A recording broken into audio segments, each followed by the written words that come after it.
നമസ്കാരം. ആനന്ദ് ഇന്റർനാഷണൽ ന്യൂസിലേക്ക് സ്വാഗതം. പ്രധാന വാർത്തകൾ. റഷ്യ ബ്രിട്ടനുമായി യുദ്ധത്തിലാണ് എന്ന് US. UK വിശ്വസനീയമായ ഒരു സഖ്യകക്ഷിയില്ല എന്നും ബ്രിട്ടീഷ് സർക്കാരിന് വ്യക്തമായ സൂചന നൽകി ഗവൺമെന്റ് പ്രതിരോധ വിദഗ്ധ ഫിയോണ ഹിൽ. യാത്രക്കാർക്ക് നഷ്ടപരിഹാരം ലഭിക്കുന്നതിന് നിശ്ചയിച്ചിരുന്ന വിമാന കാലതാമസം സമയം ദീർഘിപ്പിക്കാനുള്ള തീരുമാനവുമായി യൂറോപ്യൻ യൂണിയൻ. പുതിയ പദ്ധതി പ്രകാരം ഹ്രസ്വദൂര വിമാനങ്ങളിലെ യാത്രക്കാർക്ക് 4 മണിക്കൂറോ അതിൽ കൂടുതലോ വിമാന യാത്ര വൈകിയാൽ നഷ്ടപരിഹാരത്തിന് അർഹത. ഇംഗ്ലണ്ടിലെയും വെയിൽസിലെയും ഭൂരിഭാഗം പ്രദേശങ്ങൾ ഇടിമിന്നലോട് കൂടിയ കനത്ത മഴ പെയ്യാൻ സാധ്യതയെന്ന് കാലാവസ്ഥാ മുന്നറിയിപ്പ്. മെറ്റ് ഓഫീസ് ഇടിമിന്നലിനുള്ള മഞ്ഞ മുന്നറിയിപ്പ് പുറപ്പെടുവിച്ചിട്ടുണ്ട്. ഡൊണാൾഡ് ട്രംപ് എന്ന അമേരിക്കയിലെ ഏറ്റവും ശക്തനും എലോൺ മസ്ക് എന്ന ലോകത്തിലെ ഏറ്റവും ധനികനുമായ വ്യക്തിയും തമ്മിലുള്ള നാടകീയ വേർപിരിയലിന് പിന്നാലെ ഇരുവരും തമ്മിലുള്ള ഏറ്റുമുട്ടൽ ശക്തമാകുന്നു. പടിഞ്ഞാറൻ അർദ്ധഗോളത്തിന്റെ 5ാം മണി കേന്ദ്രമായ കാനഡയിലെ ഒന്റാറിയോ മിസൈൽസ് അനിയന്ത്രിതമായി പടർന്നു പിടിച്ചതോടെ 1998 5ാം പനിക്ക് ലഭിച്ച എലിമിനേഷൻ സ്റ്റാറ്റസ് നഷ്ടപ്പെടുന്നതിന്റെ വക്കിലെത്തി കാനഡ. അന്താരാഷ്ട്ര മീറ്റിംഗുകളിൽ സർക്കാർ പ്രതിനിധികൾക്ക് ഇംഗ്ലീഷ് ഉപയോഗിക്കുന്നതിന് വിലക്ക് ഏർപ്പെടുത്തുന്ന പുതിയ നിയമം സ്വിറ്റ്സർലൻഡിലെ പാർലമെന്റിൽ പരിഗണനയിൽ. ഷാർജയിൽ പൊതുഗതാഗത യാത്രാ സേവനങ്ങൾ കൂടുതൽ കാര്യക്ഷമമാക്കി എമിറേറ്റിൽ ഓൺലൈൻ ഡിമാൻഡ് ബസ് സേവനങ്ങൾ ആരംഭിച്ചു. പാകിസ്ഥാനിലേക്കുള്ള ജലമൊഴുക്ക് ഇന്ത്യയിലേക്ക് തിരിച്ചുവിടാൻ കനാൽ നിർമ്മിക്കുന്ന പദ്ധതിയുമായി ഇന്ത്യ മുന്നോട്ടു പോകുന്നു എന്ന് റിപ്പോർട്ടുകൾ. ഇതിനുള്ള രൂപരേഖ തയ്യാറാക്കി കഴിഞ്ഞതായി വിവരം. വാർത്തകൾ വിശദമായി. റഷ്യ ബ്രിട്ടനുമായി യുദ്ധത്തിലാണ് എന്നും US. UK വിശ്വസനീയമായ ഒരു സഖ്യകക്ഷിയില്ല എന്നും ബ്രിട്ടീഷ് സർക്കാരിന് വ്യക്തമായ സൂചന നൽകി ഗവൺമെന്റ് പ്രതിരോധ വിദഗ്ധ ഫിയോണ ഹിൽ. കൂടുതൽ യോജിപ്പും പ്രതിരോധ ശേഷിയും നേടിയെടുത്ത് ഭീഷണികളോട് പ്രതികരിക്കണമെന്നും ഫിയോണ ഹിൽ UK മുന്നറിയിപ്പ് നൽകുന്നു. UK കൂടുതൽ യോജിപ്പുള്ളവരും കൂടുതൽ പ്രതിരോധ ശേഷിയുള്ളവരുമായി പ്രതികരിക്കേണ്ടതുണ്ട് എന്ന് ലേബർ സർക്കാർ പുറത്തിറക്കിയ രാജ്യരക്ഷ സംബന്ധിച്ച തന്ത്രപരമായ പ്രതിരോധ അവലോകന മുന്നറിയിപ്പിന്റെ 3 രചയിതാക്കളിൽ ഒരാളായ ഫിയോണ മുന്നറിയിപ്പ് നൽകുന്നു. ബ്രിട്ടനുമായി റഷ്യ യുദ്ധത്തിലായ പശ്ചാത്തലത്തിൽ അമേരിക്ക ഇനി ബ്രിട്ടന് വിശ്വസനീയ സഖ്യമായിരിക്കില്ല എന്ന് അഭിപ്രായപ്പെട്ടുകൊണ്ട് സർക്കാർ പ്രതിരോധ വിദഗ്ധയായ ഫിയോണ ഹിൽ രംഗത്ത് വന്നു. ബ്രിട്ടൻ കൂടുതൽ ഐക്യവും കരുത്തും പ്രകടിപ്പിക്കേണ്ടത് ഈ അവസരത്തിൽ അനിവാര്യമാണ് എന്നും ഫിയോണ ഹിൽ അഭിപ്രായപ്പെട്ടു. ഗാർഡിയനുമായി നടത്തിയ അഭിമുഖത്തിലാണ് ഫിയോണ തന്റെ അഭിപ്രായങ്ങൾ തുറന്നു പറയാനുള്ള ആർജവം കാണിച്ചത്. ബ്രിട്ടീഷ് സ്ട്രാറ്റജിക് ഡിഫൻസ് റിവ്യൂയുടെ 3 പ്രധാന എഴുത്തുകാരിൽ ഒരാളാണ് ഫിയോണ ഹിൽ. ഡൊണാൾഡ് ട്രംപിന്റെ ആദ്യ ഭരണകാലത്ത് വൈറ്റ് ഹൗസിന്റെ റഷ്യ ഉപദേശകയായിരുന്നു ഫിയോണ. ബ്രിട്ടീഷ് ഗവൺമെന്റിന്റെ സുരക്ഷാ നയ നിർണയങ്ങളിലും അവർ പങ്കാളിയായിരുന്നു. ഗാർഡിയനുമായി നടത്തിയ അഭിമുഖത്തിൽ തന്നെ അവർ ഈ അഭിപ്രായങ്ങൾ പങ്കുവച്ചു. നാം വലിയൊരു പ്രശ്നത്തിലായി കഴിഞ്ഞിരിക്കുന്നു എന്ന് പറഞ്ഞ ഹിൽ, നിലവിൽ ബ്രിട്ടന്റെ ജിയോ പൊളിറ്റിക്കൽ സ്ഥിതി വ്ളാഡിമിർ പുടിന്റെ റഷ്യ എന്ന കല്ലിനും ട്രംപിന്റെ അമേരിക്ക എന്ന കനാലിനുമിടയിൽ കുടുങ്ങിയ സ്ഥിതിയാണ് എന്ന് കൂട്ടിച്ചേർത്തു. ഹിൽ ലേബർ പാർട്ടി നിർമ്മിച്ച 3 റിവ്യൂ അംഗങ്ങളിൽ പ്രധാനപ്പെട്ട വ്യക്തിയാണ്. മുൻ NATO secretary general Lord Robertson, വിരമിച്ച ജനറൽ സർ റിച്ചർഡ് ബാരൻസ് എന്നിവർ മറ്റ് അംഗങ്ങളാണ്. 30 വർഷത്തിലേറെയായി അമേരിക്കയിൽ താമസിക്കുന്ന ഹിൽ ഇപ്പോഴും ഇരട്ട പൗരത്വം നിലനിർത്തുന്ന വ്യക്തി കൂടിയാണ്. ബ്രിട്ടന് ചിന്തിക്കാൻ പോലും കഴിയാത്ത രീതിയിൽ റഷ്യ ഒരു ശക്തിയേറിയ എതിരാളിയായി മാറിയിരിക്കുന്നുവെന്ന് അഭിപ്രായപ്പെട്ട ഹിൽ, യുക്രൈനിലെ യുദ്ധം യൂറോപ്പിൽ പൂർണ്ണമായും ഒരു സൈനിക ആധിപത്യം നേടാനുള്ള റഷ്യയുടെ തുടക്കമാകുമെന്ന് പുടിൻ കണക്ക് കൂട്ടിയിരുന്നു എന്നും കൂട്ടിച്ചേർത്തു. ഈ ദീർഘകാല പദ്ധതിയുടെ ഭാഗമായി വിവിധ രീതികളിൽ ബ്രിട്ടനോടുള്ള ഭീഷണികൾ റഷ്യ ആസൂത്രണം ചെയ്തു വരികയാണ് എന്നും അവർ പറഞ്ഞു. വിഷം നൽകി കൊല്ലുക, സൈബർ ആക്രമണങ്ങൾ നടത്തുക, സാബോട്ടേജ് ഓപ്പറേഷനുകൾ നടത്തുക, കേബിളുകൾക്കും പൈപ്പ് ലൈൻസിനും നേരെ രഹസ്യ സഞ്ചാരങ്ങൾ നടത്തുക തുടങ്ങിയവ റഷ്യയുടെ ഇത്തരം ആസൂത്രണങ്ങൾക്ക് ഉദാഹരണങ്ങളാണ് എന്ന് ഹിൽ പറഞ്ഞു. 2015 തന്നെ അവർ റഷ്യൻ പ്രസിഡന്റിനെ കുറിച്ചുള്ള പുസ്തകത്തിൽ ഈ മുന്നറിയിപ്പ് നൽകിയിരുന്നതായി അവർ ഓർമ്മിപ്പിച്ചു. പുടിൻ വെസ്റ്റിനോട് യുദ്ധം പ്രഖ്യാപിച്ചിരിക്കുന്നു എന്ന് അന്ന് ഹിൽ ഉൾപ്പെടെയുള്ളവർ പറഞ്ഞതിനെ ആളുകൾ അവഗണിച്ചു എന്നും, പക്ഷേ തുടർന്ന് നടന്ന സംഭവ വികാസങ്ങൾ അതിന്റെ സത്യാവസ്ഥ തെളിയിച്ചു എന്നും ഹിൽ അഭിപ്രായപ്പെട്ടു. പുടിന്റെ കണക്കുകൂട്ടലിൽ യുക്രൈനിൽ നടക്കുന്ന യുദ്ധം അമേരിക്കയ്ക്കെതിരായ ഒരു പ്രോക്സി യുദ്ധമാണ്. ഇതുതന്നെ ചൈന, ഉത്തര കൊറിയ, ഇറാൻ എന്നിവയെ തങ്ങൾക്കൊപ്പം നിർത്താൻ പുടിൻ ഉപയോഗിച്ചിരിക്കുന്നു എന്നും ഹിൽ പറയുന്നു. ഇനി പഴയ പോലെ അമേരിക്കയുടെ സഹായത്തിൽ ആശ്രയിച്ച് നിൽക്കാൻ കഴിയില്ല എന്ന് പറഞ്ഞ ഹിൽ, ഇപ്പോൾ ബ്രിട്ടൻ അതിന്റെ പ്രധാന സഖ്യകക്ഷിയായിരുന്ന അമേരിക്കയെ പോലും മാനേജ് ചെയ്യേണ്ട സ്ഥിതിയിലേക്ക് എത്തി നിൽക്കുന്നു എന്നും, പക്ഷേ അതിനെ വളരെ ശ്രദ്ധയോടെ കൈകാര്യം ചെയ്യേണ്ട അനിവാര്യതയുണ്ട് എന്നും മുന്നറിയിപ്പ് നൽകുന്നു. ഈ ആശയങ്ങളാണ് അടുത്തിടെ പ്രസിദ്ധീകരിച്ച സ്ട്രാറ്റജിക് ഡിഫൻസ് റിവ്യൂവിലും പ്രതിഫലിക്കുന്നത്. ആഗോള ശക്തി സമ്പത്ത് സംബന്ധിച്ച ബ്രിട്ടന്റെ പഴയ ധാരണകൾ ഇനി ഉറപ്പുള്ളവയല്ല എന്നത് ഈ ഡോക്യുമെന്റിന്റെ പ്രധാന നിരീക്ഷണങ്ങളിൽ ഒന്നാണ് എന്നും ട്രംപിസം ആഗോള നയതന്ത്ര ബോധ്യങ്ങൾ എത്രമാത്രം തകർത്തിരിക്കുകയാണ് എന്നതിന് ഇത് തെളിവാണ് എന്നും ഹിൽ പറഞ്ഞു. യാത്രക്കാർക്ക് നഷ്ടപരിഹാരം ലഭിക്കുന്നതിന് നിശ്ചയിച്ചിരുന്ന വിമാന കാലതാമസ സമയം കുറഞ്ഞത് 4 മണിക്കൂറോ അതിൽ കൂടുതലോ വർദ്ധിപ്പിക്കാൻ യൂറോപ്യൻ യൂണിയൻ അനുവാദം നൽകി. പുതിയ പദ്ധതി പ്രകാരം ഹ്രസ്വദൂര വിമാനങ്ങളിലെ യാത്രക്കാർക്ക് 4 മണിക്കൂറോ അതിൽ കൂടുതലോ വിമാനയാത്ര വൈകിയാൽ മാത്രമാണ് നഷ്ടപരിഹാരത്തിന് അർഹത. ദീർഘദൂര വിമാനങ്ങളിലെ പദ്ധതി പ്രകാരമുള്ള നഷ്ടപരിഹാരത്തിന് വിമാനയാത്ര 6 മണിക്കൂറോ അതിൽ കൂടുതലോ വൈകിയിരിക്കണം. 3 മണിക്കൂറിൽ കൂടുതൽ വിമാനം വൈകിയാൽ യാത്രക്കാർക്ക് നഷ്ടപരിഹാരം ആവശ്യപ്പെടാമെന്ന് നിലവിലെ യൂറോപ്യൻ യൂണിയൻ നിയമങ്ങൾ അനുശാസിക്കുന്നു. ഹ്രസ്വദൂര വിമാനങ്ങളിൽ വൈകിയവർക്കുള്ള നഷ്ടപരിഹാര തുക പൗണ്ട് 250 യൂറോയിൽ നിന്നും 300 യൂറോയായി വർദ്ധിപ്പിക്കുവാനും യൂറോപ്യൻ യൂണിയൻ രാജ്യങ്ങൾ സമ്മതിച്ചു. എന്നാൽ ദീർഘദൂര വിമാനങ്ങൾക്കുള്ള നഷ്ടപരിഹാരം 600 യൂറോയിൽ നിന്നും 500 യൂറോയായി കുറയ്ക്കുവാനും പദ്ധതിയുണ്ട്. ഇത് നിയമമാകുന്നതിന് മുമ്പ് പദ്ധതികൾ യൂറോപ്യൻ പാർലമെന്റുമായി ചർച്ച ചെയ്യേണ്ടതുണ്ട്. യൂറോപ്യൻ കമ്മീഷന്റെ വിമാനയാത്രക്കാരുടെ അവകാശങ്ങൾ പരിഷ്കരിക്കുന്നതിനുള്ള നിർദ്ദേശം 2013 യൂറോപ്യൻ കമ്മീഷൻ നിർദ്ദേശിച്ചതാണ്. നഷ്ടപരിഹാരത്തിനായുള്ള സമയപരിധിയിലെ മാറ്റങ്ങളെക്കുറിച്ച് അംഗരാജ്യങ്ങൾ ഒരു കരാറിലെത്താൻ 12 വർഷത്തെ ചർച്ചകൾ വേണ്ടിവന്നു. മിക്ക കാലതാമസങ്ങളും 2 മുതൽ 4 മണിക്കൂർ വരെ ആയതിനാൽ പദ്ധതി ഭൂരിപക്ഷം യാത്രക്കാരുടെയും നഷ്ടപരിഹാരം അവകാശങ്ങളിൽ ഇല്ലാതാക്കുമെന്നും യൂറോപ്യൻ ഉപഭോക്തൃ സംഘടനയായ BEUC പറയുന്നു. നഷ്ടപരിഹാര പേയ്മെന്റുകൾ ആരംഭിക്കുന്നതിന് മുമ്പ് കാലതാമസ സമയം കൂടുതൽ ദീർഘിപ്പിക്കണമെന്ന് റയാനെയർ, EasyJet, ലൂഫ്താൻസിയ തുടങ്ങിയ കമ്പനികളെ പ്രതിനിധീകരിക്കുന്ന വ്യാപാര സംഘടനയായ എയർലൈൻസ് ഫോർ യൂറോപ്പ് പദ്ധതിയെ അപലപിച്ചു. ഇംഗ്ലണ്ടിലെയും വെയിൽസിലെയും ഭൂരിഭാഗം പ്രദേശങ്ങളിലും ഇടിമിന്നലോട് കൂടിയ കനത്ത മഴ പെയ്യാൻ സാധ്യതയേറെയെന്നു കാലാവസ്ഥാ മുന്നറിയിപ്പ്. ഇടിമിന്നലിനുള്ള മഞ്ഞ മുന്നറിയിപ്പ് മെറ്റ് ഓഫീസ് പുറപ്പെടുവിച്ചിട്ടുണ്ട്. തെക്കൻ ഇംഗ്ലണ്ടിന്റെ ഭൂരിഭാഗവും മിഡ്ലാൻഡ്സിന്റെ ചില ഭാഗങ്ങളും സൗത്ത് വെയിൽസിന്റെ ഭൂരിഭാഗവും ഉൾക്കൊള്ളുന്ന മുന്നറിയിപ്പ് ശനിയാഴ്ച മുഴുവൻ നീണ്ടുനിൽക്കും. 1 മണിക്കൂറിനുള്ളിൽ ഏകദേശം 10 മുതൽ 15 മില്ലിമീറ്റർ മഴ പെയ്യാം. ചില സ്ഥലങ്ങളിൽ തുടർച്ചയായ മഴയും കൊടുങ്കാറ്റും മൂലം 30 മുതൽ 40 മില്ലിമീറ്റർ മഴ പെയ്യാൻ സാധ്യതയുണ്ട് എന്ന് മെറ്റ് ഓഫീസ് വ്യക്തമാക്കുന്നു. ഇടയ്ക്കിടെയുള്ള മിന്നൽ, ആലിപ്പഴം, ശക്തമായ കാറ്റ് എന്നിവ അധിക അപകടങ്ങൾക്ക് കാരണമാകുമെന്ന് UKയുടെ കാലാവസ്ഥാ ഏജൻസി മുന്നറിയിപ്പ് നൽകി. ഡൊണാൾഡ് ട്രംപ് എന്ന അമേരിക്കയിലെ ഏറ്റവും ശക്തനും എലോൺ മസ്ക് എന്ന ലോകത്തിലെ ഏറ്റവും ധനികനായ വ്യക്തിയും തമ്മിലുള്ള നാടകീയമായ വേർപിരിയലിന് പിന്നാലെ ഇരുവരും തമ്മിലുള്ള ഏറ്റുമുട്ടൽ ശക്തമാകുന്നു. US-ൽ രാഷ്ട്രീയവും സാമ്പത്തികവുമായ പ്രത്യാഘാതങ്ങൾ ഉണ്ടാക്കുന്ന ഒരു പൂർണ്ണമായ അവസ്ഥയിലേക്ക് ഇരുവരും തമ്മിലുള്ള തർക്കങ്ങൾ വളർന്നതോടെ എലോൺ മസ്ക് ഭ്രാന്തനായി എന്ന് ഡൊണാൾഡ് ട്രംപ് ആരോപിച്ചു. ശിക്ഷിക്കപ്പെട്ട ബാലലൈംഗിക കുറ്റവാളി ജെഫ്രി എപ്സ്റ്റൈനുമായി ബന്ധപ്പെട്ട രേഖകളിൽ ട്രംപിന്റെ പേര് ഉൾപ്പെടുത്തിയിട്ടുണ്ട് എന്നാരോപിച്ച് മസ്ക് പ്രസിഡന്റിനെതിരെ തുറന്നടിച്ചു. വെള്ളിയാഴ്ച ട്രംപ് തന്റെ ട്രൂത്ത് സോഷ്യൽ പ്ലാറ്റ്ഫോമിൽ Epstein criminal defence attorney David ഷോണിന്റെ ഒരു പ്രസ്താവന പോസ്റ്റ് ചെയ്തു. അത് മസ്കിന്റെ ട്രംപിനെതിരായ ആരോപണത്തെ ശക്തമായി നിഷേധിച്ചു.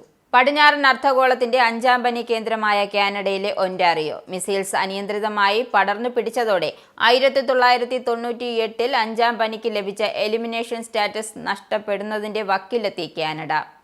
തെക്കു പടിഞ്ഞാറൻ ഒന്റാറിയോയിൽ പകർച്ചവ്യാധി വ്യാപകമാകുന്നതായി പബ്ലിക് ഹെൽത്ത് ഒന്റാറിയോ റിപ്പോർട്ട് ചെയ്തു. ഒക്ടോബർ മുതൽ നിലവിലെ പകർച്ചവ്യാധിയുമായി ബന്ധപ്പെട്ട് 2009 5ാം പനി കേസുകൾ പ്രവിശ്യയിൽ റിപ്പോർട്ട് ചെയ്തിട്ടുണ്ട് എന്നും 2025-ൽ യുണൈറ്റഡ് സ്റ്റേറ്റ്സിലെ എല്ലാ 5ാം പനി കേസുകളുടെയും ആകെ തുകയേക്കാൾ കൂടുതലാണ് ഇത്. കഴിഞ്ഞ 1 മാസത്തിനിടെ കേസുകൾ 100 കണക്കിന് വർദ്ധിച്ചു വരികയാണ്. കൂടാതെ രോഗബാധിതരുടെ 3/4 ഭാഗവും വാക്സിനേഷൻ എടുക്കാത്ത കുട്ടികളിലാണ് എന്ന് പബ്ലിക് ഹെൽത്ത് ഒന്റാറിയോ പറയുന്നു. ഈ ആഴ്ച പകർച്ചവ്യാധിയിൽ നിന്നുള്ള ആദ്യ മരണം ഒന്റാറിയോയിൽ റിപ്പോർട്ട് ചെയ്തു. വാക്സിനേഷൻ എടുക്കാത്ത അമ്മയുടെ ഗർഭാശയത്തിൽ വെച്ച് 5ാം പനി ബാധിച്ച ഒരു കുഞ്ഞാണ് അകാല ജനനത്തിന് പിന്നാലെ മരണമടഞ്ഞത്. അന്താരാഷ്ട്ര മീറ്റിംഗുകളിൽ സർക്കാർ പ്രതിനിധികൾക്ക് ഇംഗ്ലീഷ് ഉപയോഗിക്കുന്നതിന് വിലക്ക് ഏർപ്പെടുത്തുന്ന പുതിയ നിയമം സ്വിറ്റ്സർലൻഡിലെ പാർലമെന്റിൽ പരിഗണനയിൽ. ആഗോള രാഷ്ട്രീയത്തിലെ അമേരിക്കവൽക്കരണം തടയാൻ ഈ നിയമം സഹായിക്കുമെന്ന് ഇംഗ്ലീഷ് നിരോധനത്തെ അനുകൂലിക്കുന്നവർ വാദിക്കുന്നു. സ്വിസ് ഉദ്യോഗസ്ഥർ സ്വിറ്റ്സർലൻഡിലെ ഔദ്യോഗിക ഭാഷകളായ ജർമ്മൻ, ഫ്രഞ്ച്, ഇറ്റാലിയൻ, റൊമാൻഷ് എന്നിവയിലൊന്നാണ് ഉപയോഗിക്കേണ്ടത് എന്നാണ് നിർദ്ദേശം. സിസ് സംസ്കാരവും ഭാഷാപരമായ വൈവിധ്യവും സംരക്ഷിക്കാൻ ഇത് സഹായിക്കുമെന്നും അനുകൂലിക്കുന്നവർ വാദിക്കുന്നു. ആഗോള ഫോറങ്ങളെ ഇംഗ്ലീഷിന്റെ അതിക്രമം കുറയ്ക്കാൻ ഈ നിയമം സഹായിക്കുമെന്നാണ് മറ്റൊരു വാദം. അതേസമയം ഫെഡറൽ കൗൺസിൽ ഈ നിർദ്ദേശത്തെ അസംബന്ധം എന്ന് വിശേഷിപ്പിച്ചു.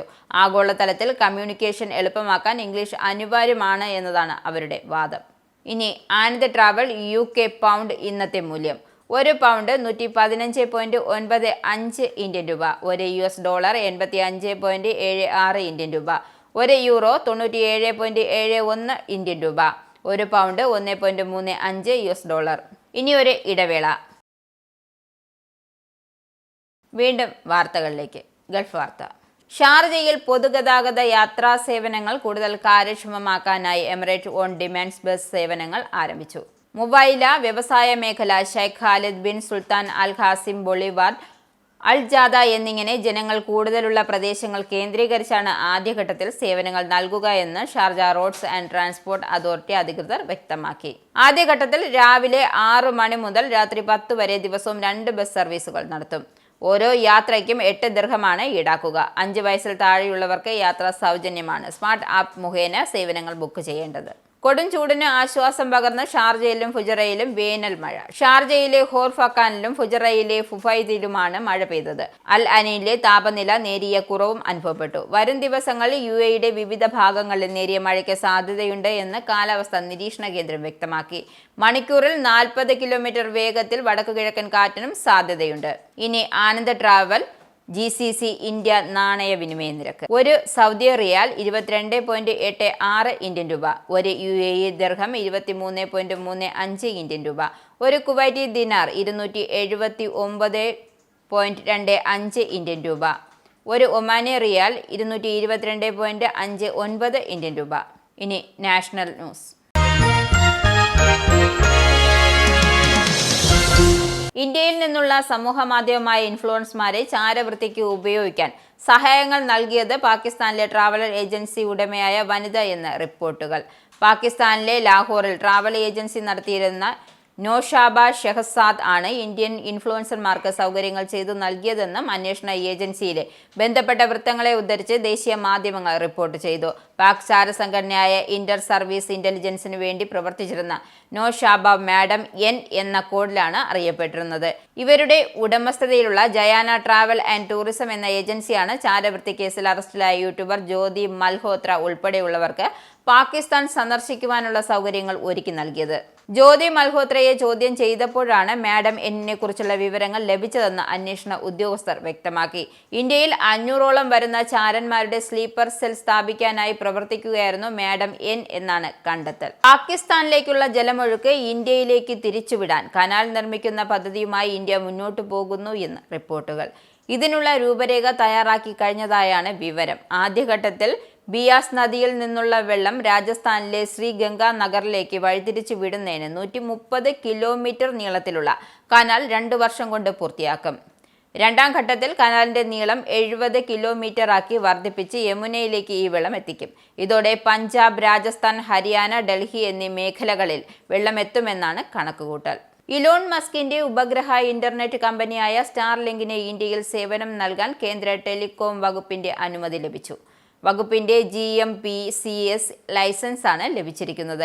ബഹിരാകാശ വകുപ്പിന്റെ കീഴിലുള്ള റെഗുലേറ്ററി ഏജൻസിയായ ഇൻസ്പേസിന്റെ അനുമതി കൂടി ലഭിക്കുന്നതോടെ പ്രവർത്തനം ആരംഭിക്കാം.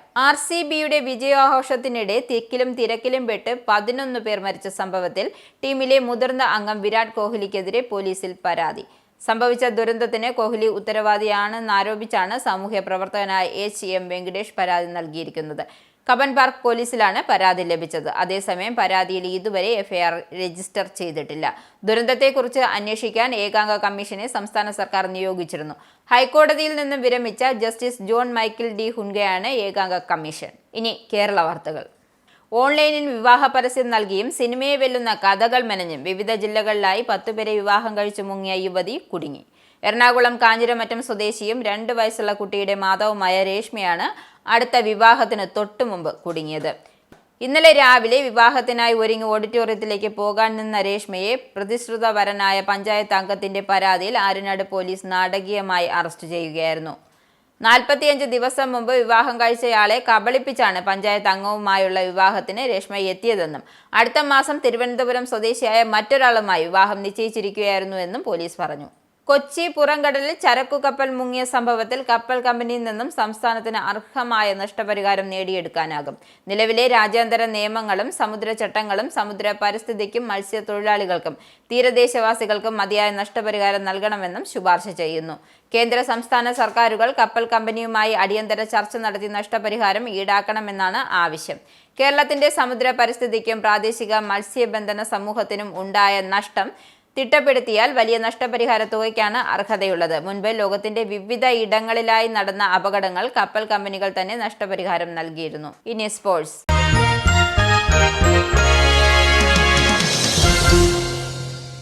നോർവേ ചെസ് ചാമ്പ്യൻഷിപ്പിൽ നാടകീയ അന്ത്യം. തന്റെ 7ാം നോർവേ ചെസ് ചാമ്പ്യൻഷിപ്പിൽ കിരീടം നിലനിർത്തി മാഗ്നസ് കാൾട്ടൻ. അതേസമയം അവസാന റൗണ്ടിൽ ഫാബിയാനോ കരുവാനോട് പരാജയപ്പെട്ട ഇന്ത്യൻ താരം ഡി ഗുഗേഷിന് 3ാം സ്ഥാനം കൊണ്ട് തൃപ്തിപ്പെടേണ്ടി വന്നു. കിരീടം നേടാനുള്ള അവസരം അവസാന നിമിഷം വരുത്തിവെച്ച പിഴവിലൂടെ ഗുഗേഷിന് കളഞ്ഞുകുളിച്ചു. കരുവാനയ്ക്കെതിരായ മത്സരം ഗുഗേഷ് സമനിലയിലാക്കിയിരുന്നുവെങ്കിലും കിരീടം 2 ഗെയിമുകളിലും തീരുമാനിക്കപ്പെടുകയായിരുന്നു. പ്രധാന വാർത്തകൾ ഒരിക്കൽ കൂടി. റഷ്യ ബ്രിട്ടനുമായി യുദ്ധത്തിലാണ് എന്ന് US. UK-ക്ക് വിശ്വസനീയമായ ഒരു സഖ്യകക്ഷിയില്ല എന്നും ബ്രിട്ടീഷ് സർക്കാരിന് വ്യക്തമായ സൂചന നൽകി ഗവൺമെന്റ് പ്രതിരോധ വിദഗ്ധ ഫിയോണ ഹിൽ. യാത്രക്കാർക്ക് നഷ്ടപരിഹാരം ലഭിക്കുന്നതിന് നിശ്ചയിച്ചിരുന്ന വിമാന കാലതാമസം സമയം ദീർഘിപ്പിക്കാനുള്ള തീരുമാനവുമായി യൂറോപ്യൻ യൂണിയൻ. പുതിയ പദ്ധതി പ്രകാരം ഹ്രസ്വദൂര വിമാനങ്ങളിലെ യാത്രക്കാർക്ക് 4 മണിക്കൂറോ അതിൽ കൂടുതലോ വിമാന യാത്ര വൈകിയാൽ നഷ്ടപരിഹാരത്തിന് അർഹത. ഇംഗ്ലണ്ടിലെയും വെയിൽസിലെയും ഭൂരിഭാഗം പ്രദേശങ്ങൾ ഇടിമിന്നലോട് കൂടിയ കനത്ത മഴ പെയ്യാൻ സാധ്യതയെന്ന് കാലാവസ്ഥാ മുന്നറിയിപ്പ്. മെറ്റ് ഓഫീസ് ഇടിമിന്നലിനുള്ള മഞ്ഞ മുന്നറിയിപ്പ് പുറപ്പെടുവിച്ചിട്ടുണ്ട്. ഡൊണാൾഡ് ട്രംപ് എന്ന അമേരിക്കയിലെ ഏറ്റവും ശക്തനും എലോൺ മസ്ക് എന്ന ലോകത്തിലെ ഏറ്റവും ധനികനുമായ വ്യക്തിയും തമ്മിലുള്ള നാടകീയ വേർപിരിയലിന് പിന്നാലെ ഇരുവരും തമ്മിലുള്ള ഏറ്റുമുട്ടൽ ശക്തമാകുന്നു. പടിഞ്ഞാറൻ അർദ്ധഗോളത്തിന്റെ 5ാം മണി കേന്ദ്രമായ കാനഡയിലെ ഒന്റാറിയോ മിസൈൽസ് അനിയന്ത്രിതമായി പടർന്നു പിടിച്ചതോടെ 1998-ൽ 5ാം പനിക്ക് ലഭിച്ച എലിമിനേഷൻ സ്റ്റാറ്റസ് നഷ്ടപ്പെടുന്നതിന്റെ വക്കിലെത്തി കാനഡ. അന്താരാഷ്ട്ര മീറ്റിംഗുകളിൽ സർക്കാർ പ്രതിനിധികൾക്ക് ഇംഗ്ലീഷ് ഉപയോഗിക്കുന്നതിന് വിലക്ക് ഏർപ്പെടുത്തുന്ന പുതിയ നിയമം സ്വിറ്റ്സർലൻഡിലെ പാർലമെന്റിൽ പരിഗണനയിൽ. ഷാർജയിൽ പൊതുഗതാഗത യാത്രാ സേവനങ്ങൾ കൂടുതൽ കാര്യക്ഷമമാക്കി എമിറേറ്റിൽ ഓൺലൈൻ ഡിമാൻഡ് ബസ് സേവനങ്ങൾ ആരംഭിച്ചു. പാകിസ്ഥാനിലേക്കുള്ള ജലമൊഴുക്ക് ഇന്ത്യയിലേക്ക് തിരിച്ചുവിടാൻ കനാൽ നിർമ്മിക്കുന്ന പദ്ധതിയുമായി ഇന്ത്യ മുന്നോട്ടു പോകുന്നു എന്ന് റിപ്പോർട്ടുകൾ. ഇതിനുള്ള രൂപരേഖ തയ്യാറാക്കി കഴിഞ്ഞതായി വിവരം. ഈ ബുള്ളറ്റിൻ ഇവിടെ സമാപിക്കുന്നു. നമസ്കാരം.